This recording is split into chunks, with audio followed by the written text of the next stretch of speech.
7 बजने को है। सीधे कोलकाता से आप देख रहे हैं आज तक। मैं हूं आपके साथ चित्रा त्रिपाठी। शंखनाद हो चुका है पश्चिम बंगाल के चुनावों का और यकीनन आज जो शंखनाद नेताजी सुभाष चंद्र बोस की 125वीं जयंती पर हुआ है, इसने पश्चिम बंगाल की सियासत को भी एक नए रंग में रंग दिया है। आपको बता दें, नेताजी भवन के बाहर मेरी मौजूदगी है। ये नेताजी का घर है। 1941 में आखिरी बार कोलकाता में अगर कहीं अपनी रात गुजारी थी नेताजी ने, तो यही वो मकान था जिसके बाद वो विदेश चले गए और वहां से हिंदुस्तान की आजादी के लिए उन्होंने लड़ाई लड़ी। सबसे पहले प्रधानमंत्री नरेंद्र मोदी ने यहीं से अपने कार्यक्रम की शुरुआत की। उसके बाद वो विक्टोरिया मेमोरियल पहुंचे, लेकिन शाम होते होते विक्टोरिया मेमोरियल की जो तस्वीरें निकलकर सामने आई, उसने पश्चिम बंगाल की राजनीति का एक अलग ही रंग देश के सामने रखा है। ममता बनर्जी ने अपनी नाराजगी इसलिए जाहिर की क्योंकि जैसे ही वो मंच पर पहुंची, उसी समय तुरंत जय श्री राम के नारे लगने लगे, जिसको लेकर ममता बनर्जी खफा हो गई। इसको लेकर आपको रिपोर्ट भी हम दिखाएंगे। साथ ही आज पूरे दिन भर क्या हुआ है कोलकाता की सड़कों पर जय श्री राम के नारे के जरिए ममता बनर्जी का ये भड़कना। लेकिन बड़ी खबर इस वक्त की जल्दी से आपको दे देते हैं। बीजेपी नेताओं ने अब ममता बनर्जी को इसी मुद्दे पर घेरना शुरू कर दिया है। इस वक्त की बड़ी खबर कैलाश विजयवर्गीय की ओर से ट्वीट किया गया है। ममता बनर्जी के वीडियो को ट्वीट करके उन्होंने कहा है कि जय श्री राम का नारा तो उनके स्वागत के लिए था, इस पर राजनीति कैसी, वो नाराज क्यों हो रही है। तो कैलाश विजयवर्गीय ने यह तंज किया है ममता बनर्जी मुख्यमंत्री पश्चिम बंगाल की। जबकि इसके अलावा अनिल विज भी लगातार सवाल खड़े कर रहे हैं कि जय श्री राम के नारे पर भड़कने की दीदी को क्या जरूरत थी। कुल मिलाकर एक तरफ पश्चिम बंगाल में नेताजी के नाम की सियासत, तो वहीं दूसरी तरफ आपको बताते चले इस तरह से एक के बाद एक लगातार बीजेपी के नेताओं का सवाल उठा और जय श्री राम कहकर तंज कसता कि दीदी आखिर जय श्री राम के नारे पर इतनी भड़क क्यों गई। वैसे आपको बताते चले इसका लंबा इतिहास रहा है। इसके पहले भी एक बार जय श्री राम का नारा लगा था लोकसभा चुनावों के दौरान, जिसको लेकर ममता बनर्जी बीजेपी के ऊपर भड़क उठी थी। लेकिन उसके बाद बंगाल की सियासत आगे कैसे बढ़ी, इसको लेकर रिपोर्ट हम दिखाएंगे। लेकिन सबसे पहले आज दिन भर क्या हुआ है पश्चिम बंगाल में, विक्टोरिया मेमोरियल में किस तरह का कार्यक्रम हुआ और आखिर वो कौन सी तस्वीर बनी जिसके बाद ममता बनर्जी हो गई असहज और सीधे सीधे उन्होंने भाषण देने से कर दिया इनकार।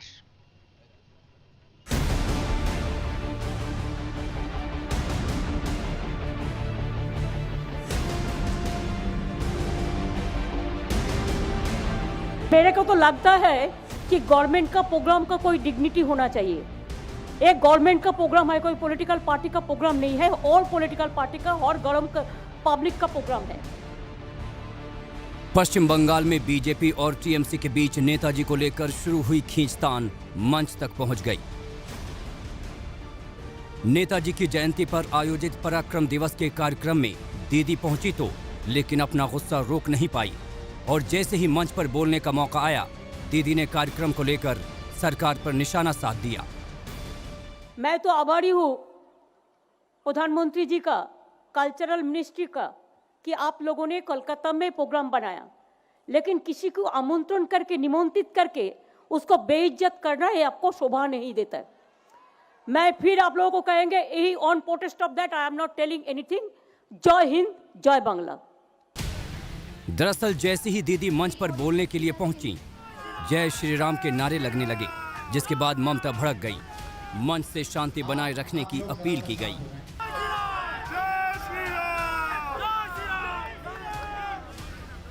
आप लोग जरा सा शांत हो जाएं। आप लोग जरा शांत हो जाएं। मोदी सरकार के पराक्रम दिवस में जब दीदी को न्योता दिया गया तो ममता की मौजूदगी को लेकर कई अटकलें लगाई जा रही थीं।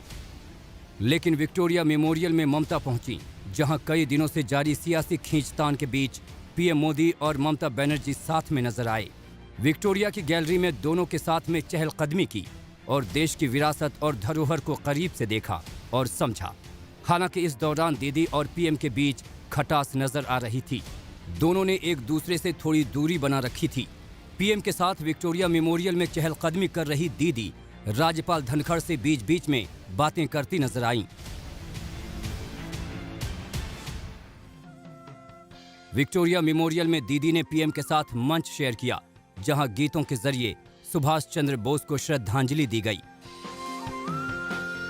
যদি সবাই ফিরে যায়, যদি সবাই ফিরে যায়, ওরে ওরে ও অভাগা সবাই ফিরে যায়, যদি গহন পথে যাবার কালে কেউ ফিরে না চায়। लेकिन सरकार और ममता के बीच की कड़वाहट ज्यादा देर दबी नहीं रही और जैसे ही जय श्री राम के नारे लगे, इसने आग में घी का काम कर दिया।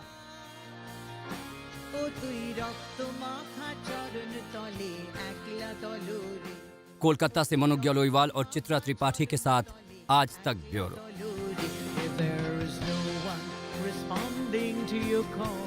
तो दीदी नाराज हो गई। आपने तस्वीरें देखी, विक्टोरिया मेमोरियल में भव्य कार्यक्रम हो रहा था। देश ही नहीं दुनिया भर की नजर उस जगह पर थी, लेकिन ममता बनर्जी उस मंच पर भी खरी खरी कहने से नहीं चुकी और बिना भाषण दिए उन्होंने जय हिंद जय बांग्ला कहकर अपनी बात को खत्म कर दिया।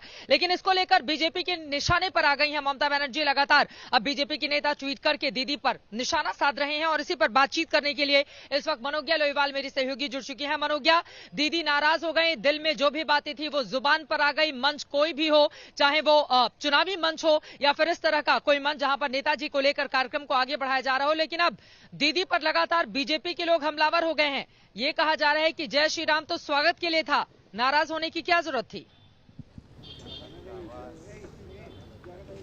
बिल्कुल, जैसा आपने कहा चित्रा, पहला कैलाश विजयवर्गीय ने ट्वीट करके ये भी कह दिया कि उनके स्वागत के लिए नारे लगे थे, फिर ममता दीदी नाराज क्यों हो गई। नाराजगी कोई नई बात नहीं है, नाराजगी उनके जीवन का, उनके अंदाज का एक पहलू है, लेकिन कब कहाँ किससे कैसे नाराज हो जाएंगे, यही सबसे बड़ी असमंजस की स्थिति होती है। आज जब मंच पर ममता बनर्जी चढ़ी, जैसे ही बोलना शुरू किया उस समय जो नारेबाजी हुई, उससे फिर ममता बनर्जी ने पहले तो ये कह दिया कि ये कोई तरीका नहीं है किसी का भी स्वागत करके उसके बाद उसे असम्मानित करने का। तो वहीं साथ ही साथ ये भी कह दिया कि ये राजनीतिक कार्यक्रम है, कि ये केंद्र सरकार का कार्यक्रम है। सवाल एक के बाद एक खड़े किए, लेकिन उसके साथ साथ जिस मंच पर खड़ी थी वहां से हटकर जाकर अपनी कुर्सी पर वापस बैठ गई। आपको बता दें कि बंगाल में जहां एक और कुर्सी की लड़ाई है, वहीं दूसरी ओर जो दो ताकतें आपस में लड़ रही हैं, वही दोनों आसपास 2 गज की दूरी पर बैठी भी थी। ये 2 गज की दूरी वाली तस्वीरें भी अपने आप में बेहद अहम हो जाती हैं, क्योंकि ये जो दूरी है वो कुर्सियों के दरमियान भले ही रही हो, लेकिन दिल भी नहीं मिले। कम से कम आज शाम होते होते यही तस्वीर निकलकर सामने आई। जब ममता बनर्जी इस कार्यक्रम में शामिल होने के लिए पहुंची थी तो ऐसा लग रहा था कि तमाम तलखियों को दरकिनार करके बीजेपी और टीएमसी के ये 2 बड़े नेता जब आसपास बैठेंगे तो हो सकता है कुछ हंसी मजाक और गुफ्तगू हुई हो, लेकिन चेहरे पर वो तनाव भी देखा जा रहा था और जिस तरह की स्थिति बनी वो भी अपने आप में बहुत सारे सवालों को लेकर इस वक्त आगे बढ़ी है पश्चिम बंगाल की सियासत। लेकिन मनोज्ञा, यहां पर मैं आपसे जानना चाहूंगी, आज के ये जो 2 बड़े कार्यक्रम हुए हैं, चाहे विक्टोरिया मेमोरियल का कार्यक्रम जहां पर प्रधानमंत्री नरेंद्र मोदी ने नेताजी सुभाष चंद्र बोस के तमाम कसीदे पढ़े, उनके योगदान को याद किया और कहा कि भारत सरकार लगातार उनके सपनों को पूरा करने की कोशिश में लगी हुई है, तो वहीं ममता बनर्जी ने देश नायक दिवस के तौर पर इसको याद किया है और उनका भी लंबा चौड़ा कार्यक्रम जिसमें लोगों का हुजूम उमड़ा हुआ था। इन दोनों ही तस्वीरों को पश्चिम बंगाल की सियासत में 3 महीने के बाद जो विधानसभा चुनाव होने जा रहे हैं उसमें मिलाकर उसको जोड़कर कैसे देखा जाए, मनोज्ञा?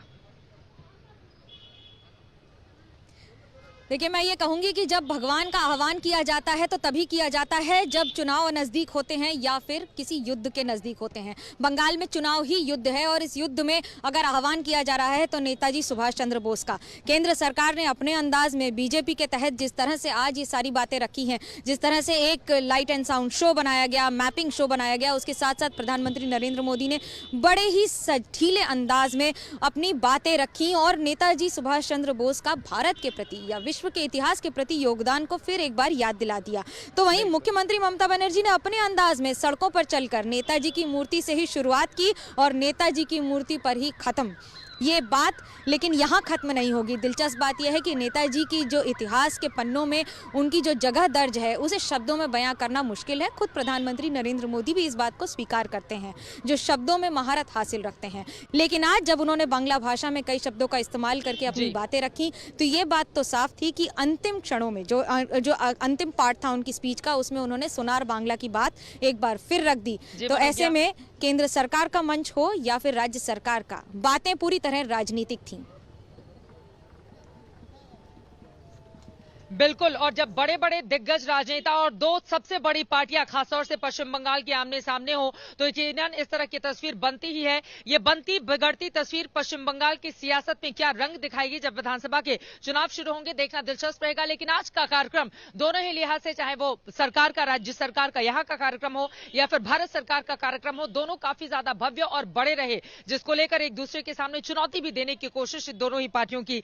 लेकिन आगे बढ़ते हुए सियासत अपनी जगह, लेकिन नेताजी सुभाष चंद्र बोस का परिवार आज के इस कार्यक्रम को लेकर क्या सोच रहा है।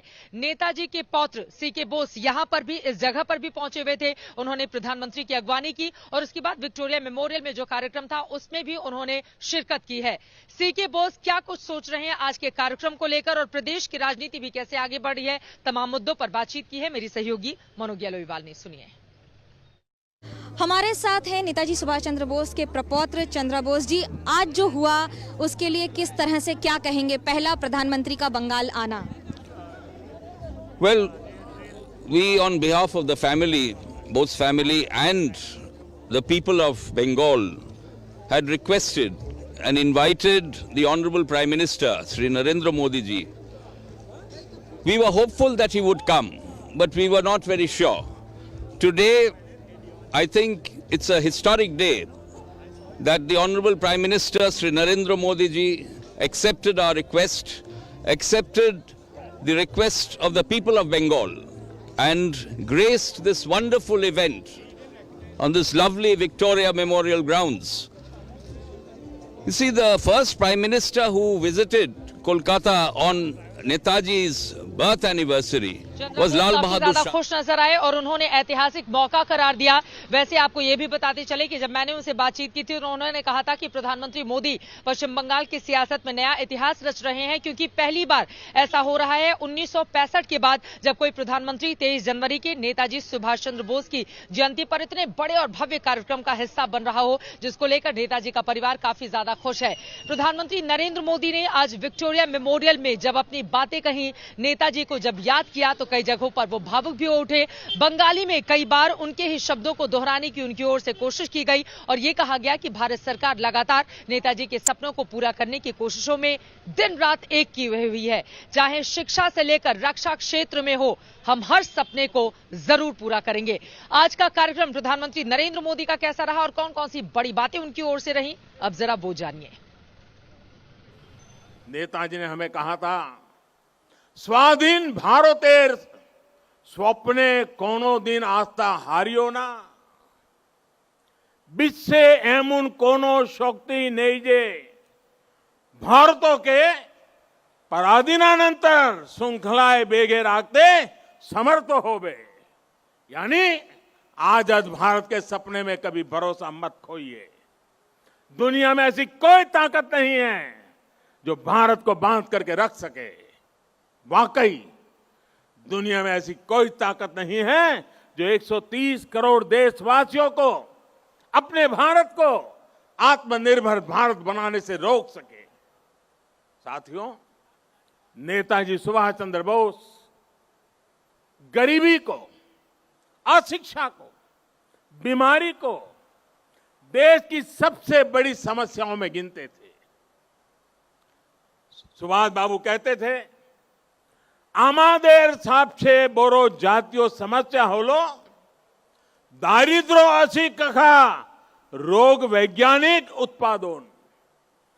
जे समस्यार समाधान होवे केवल मात्र सामाजिक भावना चिंता द्वारा। अर्थात हमारी सबसे बड़ी समस्या गरीबी, अशिक्षा, बीमारी और वैज्ञानिक उत्पादन की कमी है। इन समस्याओं के समाधान के लिए समाज को मिलकर जुटना होगा, मिलकर प्रयास करना होगा।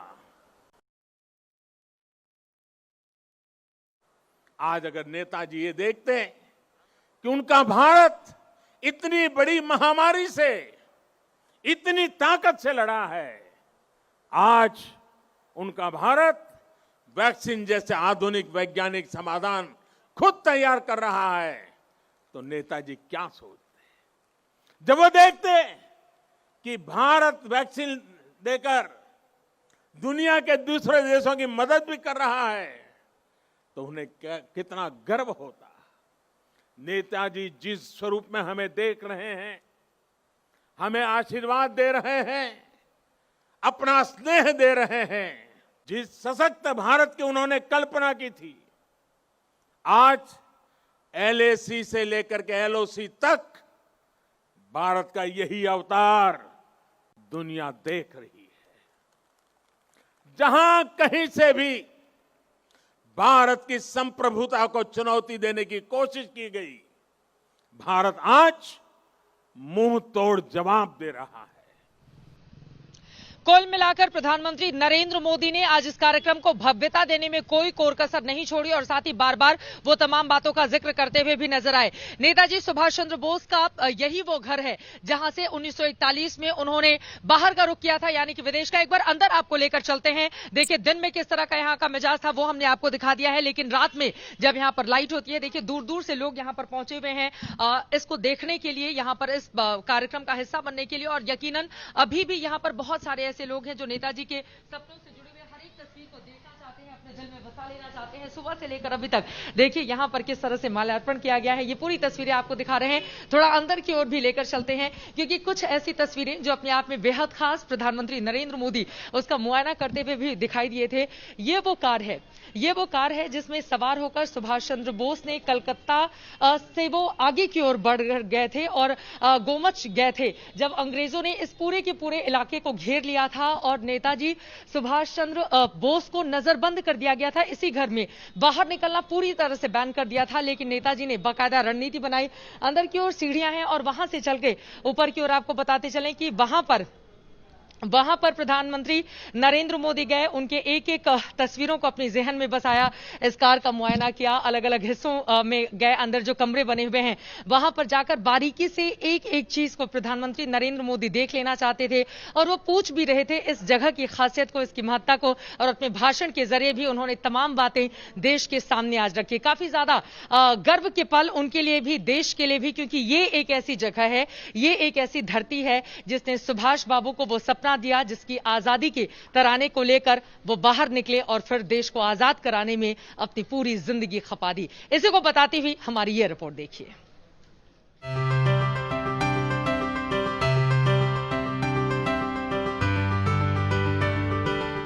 आजाद हिंदुस्तान की कल्पना का ये केंद्र बिंदु है।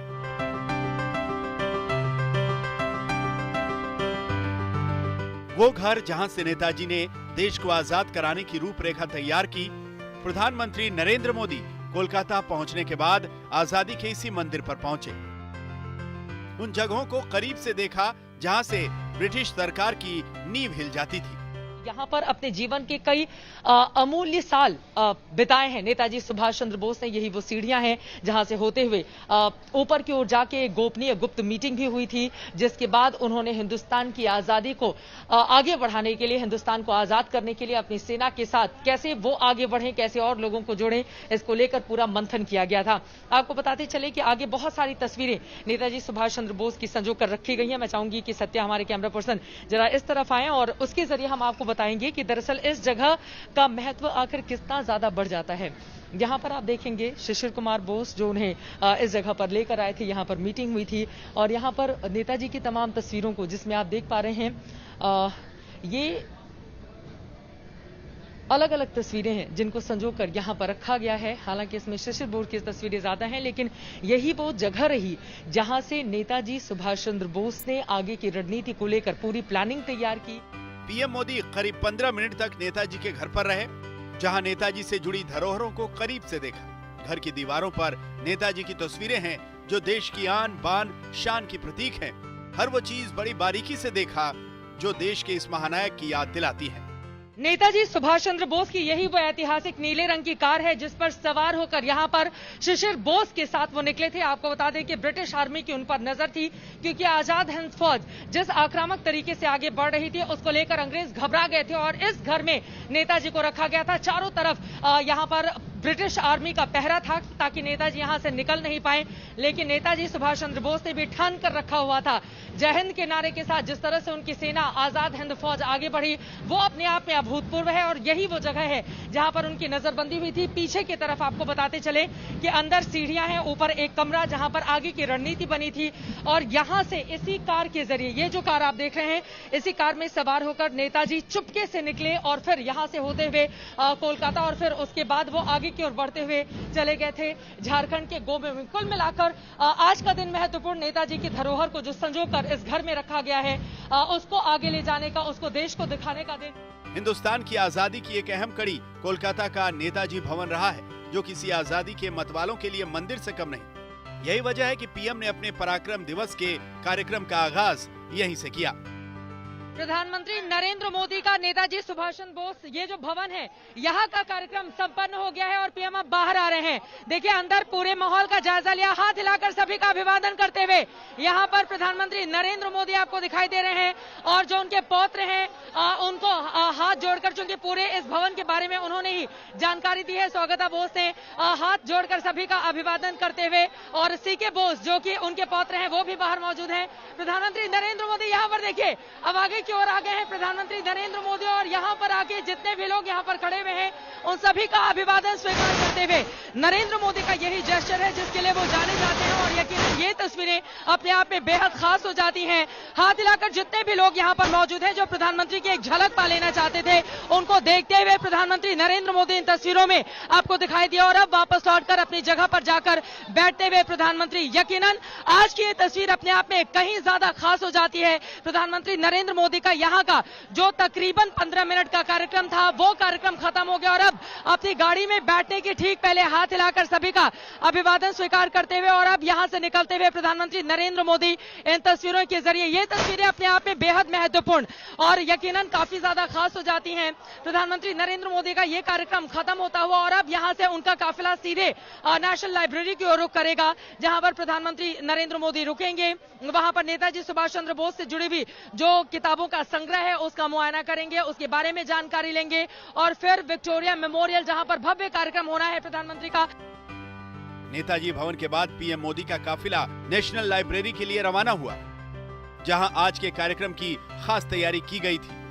पीएम के स्वागत के लिए लोग खड़े थे जिनसे पीएम ने मुलाकात की और बातचीत की। उसके बाद पीएम लाइब्रेरी के अंदर गए जहां पीएम मोदी ने नेताजी को श्रद्धांजलि अर्पित की और सिर झुकाकर नमन किया।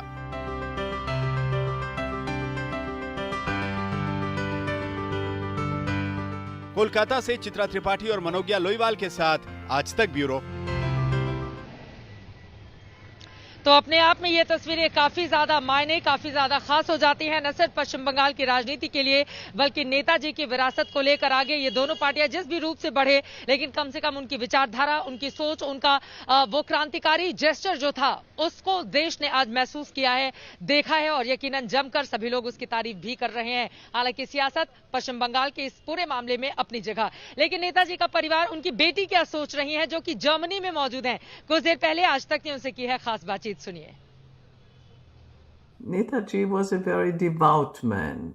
He was a devout Hindu, but a Hindu very tolerant towards all other religions, and he inspired his followers, the members of the INA, and his friends and his family in these sentiments.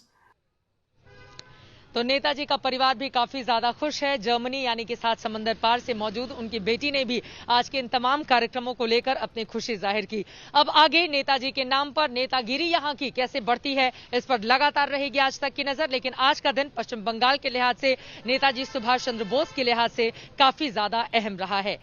इसी के साथ शंखनाद में एक छोटे से break के लिए हम रुकेंगे, फौरन लौटते हैं, कहीं जाएगा मत, आप देखते रहिए आज तक। शाम के 7:30 बज चुके हैं। शंखनाद में एक बार फिर से आप सभी का स्वागत है। नेताजी सुभाष चंद्र बोस के घर से आप देख रहे हैं लाइव ये कवरेज लगातार आज तक पर। नेताजी के नाम पर सियासत कैसे आज आर पार रही वो तो हमने आपको पिछले आधे घंटे में दिखा दिया है। लेकिन आज ममता बनर्जी जब सड़कों पर उतरी तो उस समय कैसा नजारा था? देश नायक दिवस के तौर पर आखिर कौन सा मैसेज देने की कोशिश ममता बनर्जी की ओर से की गई? इसके अलावा 4 राजधानी का मुद्दा उन्होंने आज केंद्र सरकार के सामने क्यों छेड़ दिया, ये कहते हुए कि दरअसल कोलकाता से ही देश को चलाया करते थे अंग्रेज, तो ऐसे में सिर्फ एक राजधानी रखना कहां तक जायज है? यानी कि पश्चिम बंगाल को कोलकाता को उसका अधिकार दिलाने की बात यहां पर मुख्यमंत्री की ओर से की गई। इसको लेकर राजनीति आगे कैसे बढ़ी ये आपको बताएंगे, लेकिन उसके पहले आज जो कार्यक्रम, सबसे बड़ा और भव्य कार्यक्रम विक्टोरिया मेमोरियल में हुआ है, जहां पर प्रधानमंत्री नरेंद्र मोदी की मौजूदगी थी, तमाम आजाद हिंद फौज से जुड़े हुए नायकों की मौजूदगी थी, वहां पर क्या कुछ हुआ उसको बताती हुई हमारी यह रिपोर्ट देखिए।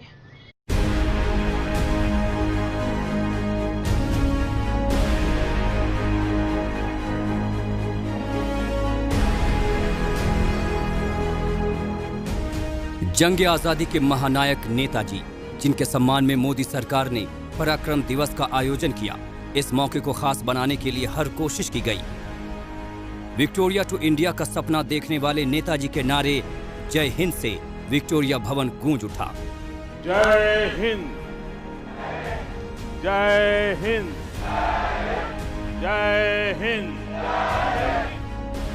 पीएम मोदी ने विक्टोरिया भवन से जुड़ी किताब का विमोचन किया।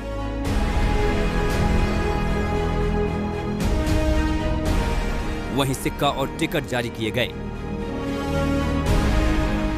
विक्टोरिया मेमोरियल में 2 नए गैलरी का भी पीएम ने उद्घाटन किया।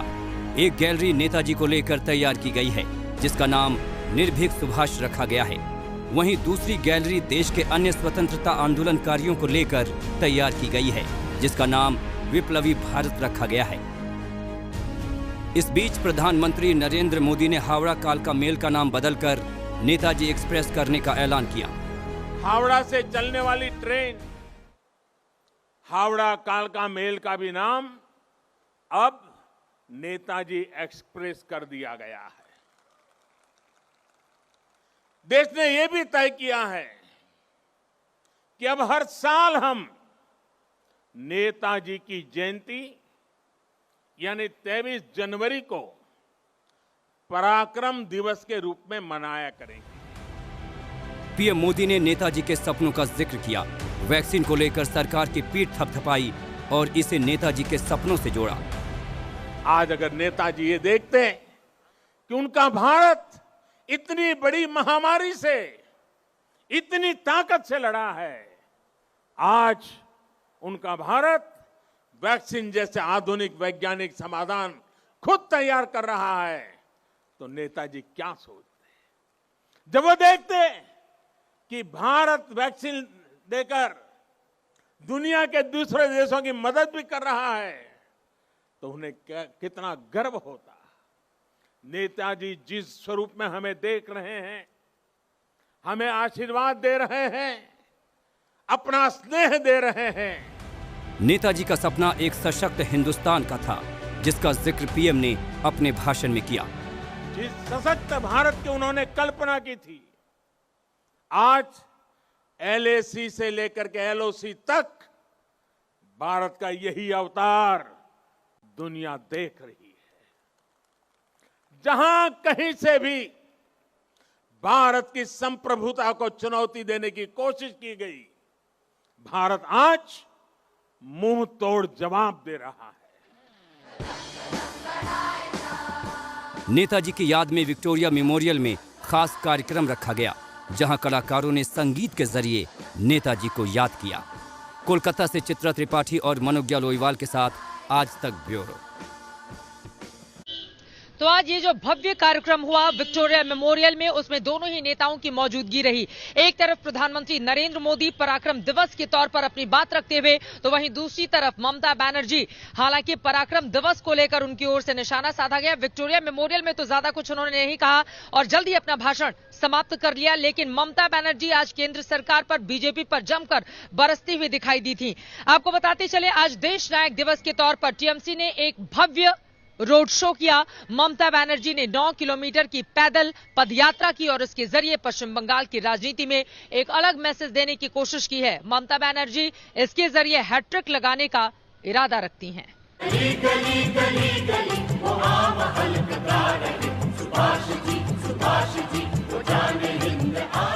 बीजेपी का पराक्रम दिवस और टीएमसी का देश नायक दिवस दोनों ही आज सुभाष चंद्र बोस के सम्मान में हुए, लेकिन इस खास मौके पर भी बंगाल में जारी सियासी संघर्ष की झलक साफ दिखाई दी। तृणमूल का झंडा पूरे इस रास्ते में लहराया गया है, पूरे रास्ते को तृणमूल का झंडा लगा दिया गया है और उसके साथ साथ इस तरह का पोस्टर लगाया गया है जिसमें नेताजी सुभाष चंद्र बोस की फोटो है, चित्र है, उसके साथ साथ ममता बनर्जी का फोटोग्राफी लगाया गया है, जिसकी शुरुआत हुई दीदी के तीखे तेवर से। बंगाल के सियासी रण का यह चुनावी शंखनाद है, जिसका उद्घोष मुख्यमंत्री ममता बनर्जी ने नेताजी की 125वीं जयंती पर कर दिया। देश नायक दिवस मनाते हुए कोलकाता में पहले तो ममता बनर्जी ने सुभाष चंद्र बोस को श्रद्धांजलि दी और फिर शक्ति प्रदर्शन के लिए श्याम बाजार से लेकर रेड रोड तक 9 किलोमीटर लंबी पदयात्रा पर निकल पड़ी। ममता बनर्जी सबसे आगे आगे चल रही हैं। दाहिने और बाएं जितने लोग खड़े हुए हैं उन सभी का अभिवादन स्वीकार कर रही हैं। छतों से लोग जो उनको देख रहे हैं उनका अभिवादन स्वीकार कर रही हैं और इसके जरिए वो बता रही हैं कि ममता बनर्जी यहाँ पर हैं। ममता बनर्जी के इस पैदल मार्च में धुन तो देशभक्ति की थी, लेकिन इसकी गूंज उस सियासी संघर्ष की तरफ साफ इशारा कर रही है जिसके चलते बीते कुछ महीनों से पश्चिम बंगाल की धरती रणभूमि बनी हुई।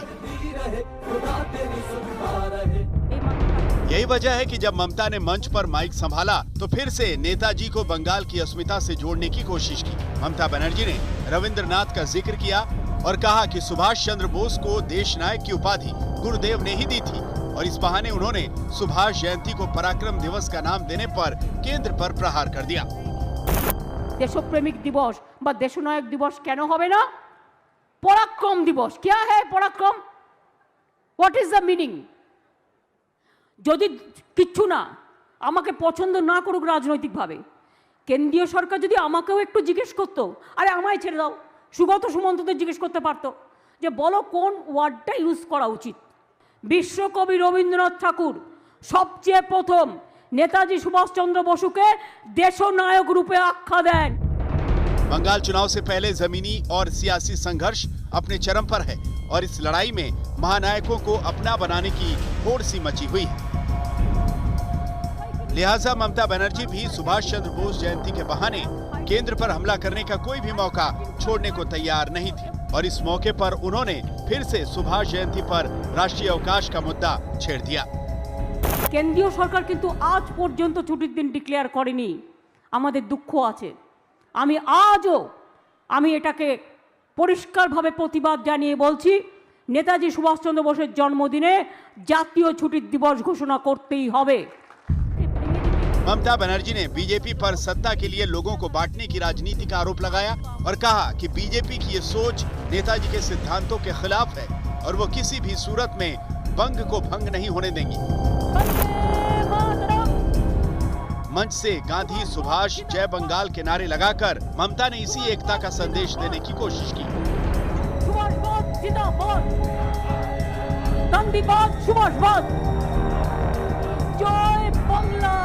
पीएम मोदी के कोलकाता पहुंचने से ठीक पहले ममता बनर्जी ने देश में 4 राजधानी बनाने का नया शिगुफा छेड़ सीधे दिल्ली के वर्चस्व को चुनौती दे डाली और सवाल किया कि आखिर कोलकाता को राजधानी का दर्जा क्यों नहीं? কলকাতা একদিন ভারতবর্ষের রাজধানী ছিল। যে কলকাতা একদিন মনে রাখবেন কলকাতা থেকে ভারতবর্ষ ইংরেজরা চালাতো। এমনি এমনি কলকাতাকে সিলেক্ট করা হয়েছিল। তেমনি যদি তাই হয় তাহলে আজকে ভারতবর্ষের একটা রাজধানী কলকাতা কেন হবে না? আমি তো মনে করি ভারতবর্ষের একটা রাজধানী কলকাতা হতে হবে। আমি সেন্ট্রাল গভর্নমেন্টকে আবার বলবো, ভারতবর্ষের রাজধানী ভারতবর্ষের 4টে প্রান্তে, একটা দক্ষিণ, একটা উত্তর, একটা পূর্ব, একটা নর্থ ইস্টার্ন করা উচিত বলে আমি মনে করি। একটা রাজধানী কেন থাকবে? 4টে থাকবে।